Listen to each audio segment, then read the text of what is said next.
This is Marta from Ruby Soup with Pearl Juice, and today I am bringing you a review of a poetry collection.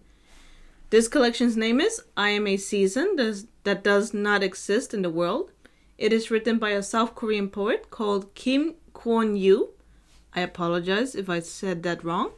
And it is translated by a fellow called Jake Levine.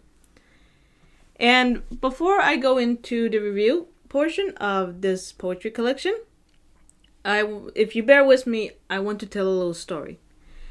I sometimes have these thoughts where I think about, death as everyone else does, but I think about it in a way about becoming a skeleton and becoming a fossil, and about everyone who is living now and everyone in the 21st century like becoming a fossil and then being studied by future archaeologists, and about the possibility that we will all end up in museums as past generations have. And it's like this weird thought process.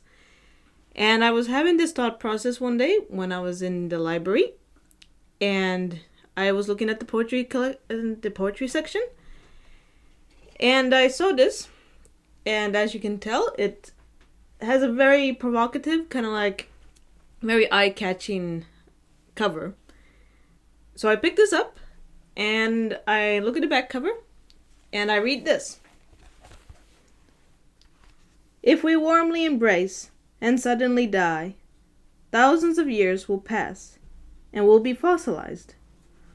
Our descendants will touch us and feel strange. In its rough and hard texture, the sadness of the fossil cannot be expressed.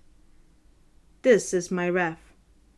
After thousands of years, when people touch us, we will be a stone flowing with tears. That's the savage custom that exists between us. And I immediately thought, when I read that section, that I am not the only one with these weird thoughts, and therefore I had to borrow this and I had to read this. And I am so happy that this coincidence occurred, because this poetry collection, while very rough and very gritty, it still is really masterful. And this is the kind of poetry that, like, I love Milk and Honey, and I really like these like more popular, more mainstream poets. But I still think that there has to also be poets that have a little bit more of a rougher language, talk about things in a much more like difficult manner, like poets that provoke us and push boundaries a little bit, in a more experimental language and a little bit more like grotesque language. And that's exactly what Mr. Kim does. And before I go further, I just want to warn viewers that this collection features several references to masturbation. There are also several sections that discuss genitalias and blood and death. So that's good to know when you go into this. It is not just flowery prose. It's also really gritty stuff. Not family friendly. No, it's not family friendly. So don't read this to your kids. But maybe the cover already kind of gave that away.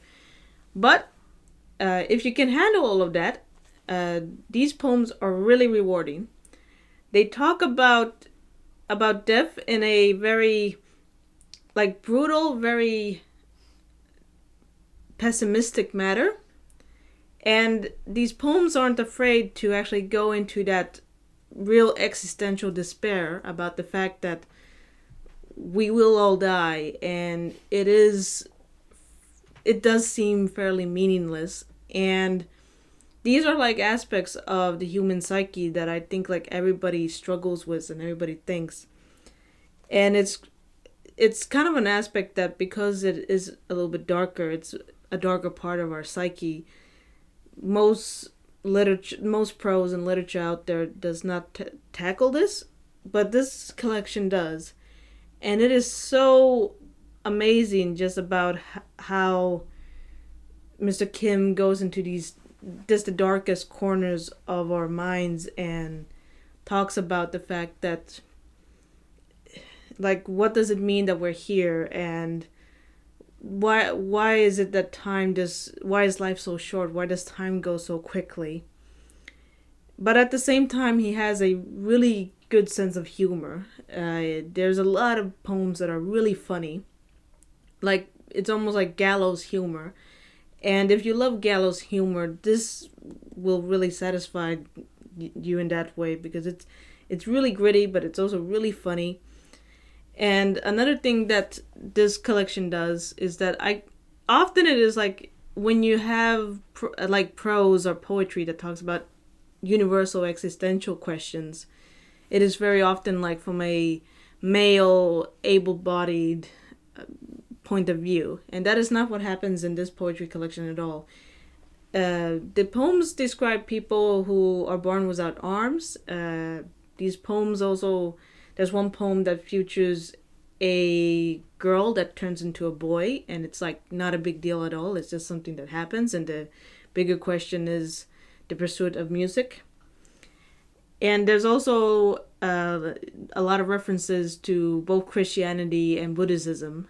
And he also does a lot of references to, like, of course, Korean culture, but also Chinese culture and South Pacific culture. So it's really like rich in a global way, which is really great.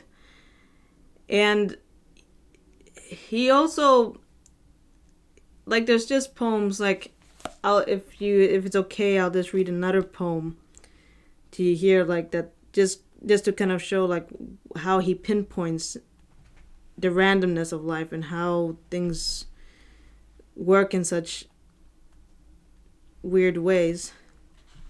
Here in this poem, "Where is my friend's house?" This is long, so I won't read the whole thing, but just to give you kind of a taste. "It's been over 20 years, so I go to search for my friend at his childhood home. The family of my friend says he left the house 20 years ago and never came back. For all these years, how could I not know? After going to that place to meet my friend, I turned around and bam, 20 years. Now I wonder, was I ever his friend? In childhood, were we enemies? Has kinship between us ever existed?" So, for instance, like, that's a really good example. He just that he goes and tries to meet this childhood friend, something that I think is very true to life. It is very rare, despite what movies tell us. It's very rare that you actually keep contact with your childhood friends. Then this that he takes something like that and goes back there, he starts having all of these existential questions, like, how can you really know if you ever were friends? How can you really know what the relationship really was? And then, like, as he says, bam, 20 more years. So that just like that, boom, time just goes. And it's also like, it's so thought-provoking, and it's so also rich in language. And I will say this, some of the poems are like just a page long, and then some are like prose. And they can kind of like, the ones that are prose, they can kind of go on. And those aren't as good as the shorter ones that have more of a punch. So not every poem in here is good. But the poems that are good, they really work. And they'll really make you think. So this definitely gets a thumbs up. Check it out. Even if this is not it's not family friendly. It's very provocative, but it's really good, and it's just kind of really fun to kind of see these kind of much more unconventional thoughts and questions of the human condition explored in poetry. So, yeah. Well, that's all for me today. So hopefully this has inspired you to pick this up.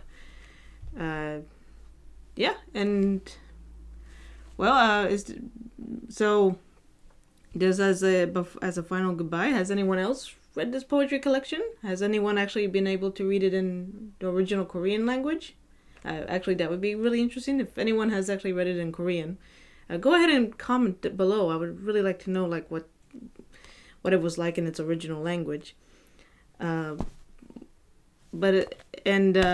like if you guys have any requests, what would you like to see? Would you like to see more poetry reviews, novels, graphic novels, like or if you just want to talk, that's okay too. And if nothing else, I'll thank you for today and